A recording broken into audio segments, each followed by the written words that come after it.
한국에서의 1억 원, 아파트 전세금으로도 빠듯한 금액이죠. 그런데 호치민에서는 어떨까요? 참고로 한국에서의 1인당 GDP는 36,000불에서 7,000불, 그리고 베트남에서의 1인당 GDP는 현재 4,000불 정도의 수준입니다. 단순히 경제 규모로만 놓고 보면 한국에서의 1억 원은 베트남에서 9억 내지 10억 원의 정도의 가치를 가져야 될 것 같은데요. 하지만 실제 현실은 다릅니다. 자, 오늘은 우리 자산에서 가장 큰 부분을 차지하고 있는 부동산과 차에 대한 관점으로 1억 원이 어느 정도의 가치를 가지고 있는지 파헤쳐 보도록 하겠습니다.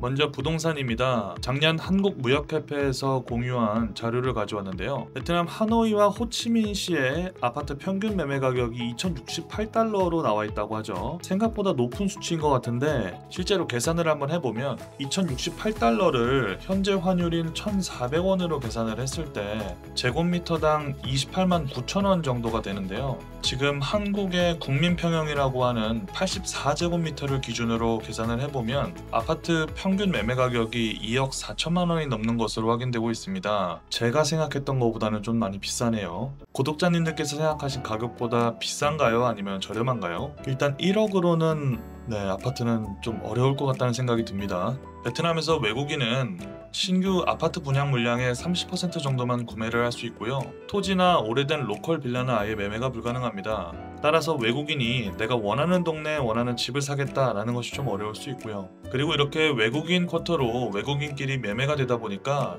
실제 가격보다 다소 높게 거래되는 부분도 있다고 합니다. 한국 분들이 사용하시는 커뮤니티에 올라와 있는 아파트 매물도 한번 확인을 해봤는데요. 86억 동이면은 거의 지금 5억에 가까운 금액인 것 같고요. 그리고 다른 매물들도 타워디엔 같은 경우에 한국인들 많이 거주하시죠. 지금 거의 6, 7억 가까이 하는 것 같고, 그리고 마스테리 타워디엔 같은 경우도 연식이 조금 있는데 지금 5억 가까이 하는 것 같습니다. 다른 타워디엔 매물도 마찬가지고요. 그리고 이보다 좀 더 저렴한 매물도 있네요. 여기 사이공 로얄 레지던스는 제가 한 1년 정도 거주를 했었는데 43억 동이면은 한 2억 2천, 3천 정도일까요? 사이공 로얄 레지던스가 연식이 조금 있긴 해도 위치가 매우 좋은 편이거든요. 그렇더라도 가격은 1억으로는 어렵네요. 다른 매물도 있는데요. 에스텔라이츠, 여기는 이미 가격이 11억 원이 넘어가네요.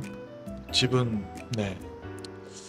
저렴하지 않군요. 그리고 메트로폴 최근에 생긴 아파트죠. 내부 시설도 굉장히 좋고 안에 거주하기도 정말 좋습니다. 근데 정말 이렇게 좋은 곳인데 가격도 그만큼 15억이 넘어가네요. 매우 비싸죠. 아무래도 1억 원으로 집을 소유하기는 어려워 보입니다.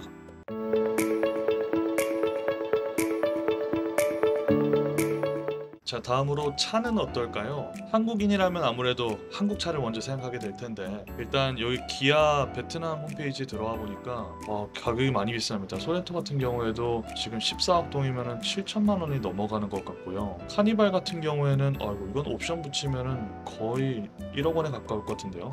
한국 차는 베트남에서 좀 더 비싼 것 같네요. 아무래도 세금이 더 붙다 보니까 한국 차를 소유하기가 조금 부담이 되는 것 같긴 합니다. 그럼 도요타는 어떨까요? 도요타를 보면 가장 저렴한 비오스가 한 2,400 정도 하는 것 같고요.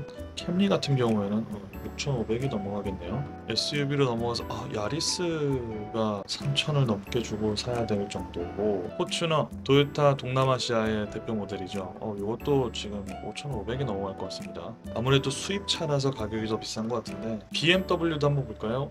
M 시리즈는 어렵고 일반 BMW로 보시죠. 3 시리즈 가장 저렴한 모델인 것 같은데 16억 동이면 8천만 원이 넘어갈 것 같네요. 5 시리즈는 어떨까요? 5 시리즈는 1억이 넘어갑니다. 아무래도 수입차는 1억으로는 많이 어려울 것 같습니다. 그렇지만 그렇다고 대안이 전혀 없는 것은 아니죠. 빈페스트, 베트남에서 강하게 밀고 있는 자동차 브랜드가 있습니다. 그 중에서도 이 VF3라는 모델, 전기차 모델인데 3억 동, 1,600만 원 정도면 구입할 수 있는 차입니다. 물론 그리고 제가 듣기로는 빈페스트에서 할인을 또 많이 해주고 있다고 하니까 괜찮은 모델을 고를 수도 있지 않을까요? 그렇지만 빈페스트에서도 결국 차량 사이즈가 커지면 커질수록 가격은 비싸집니다. SUV로 넘어가니까 4천만 원이 넘어가네요.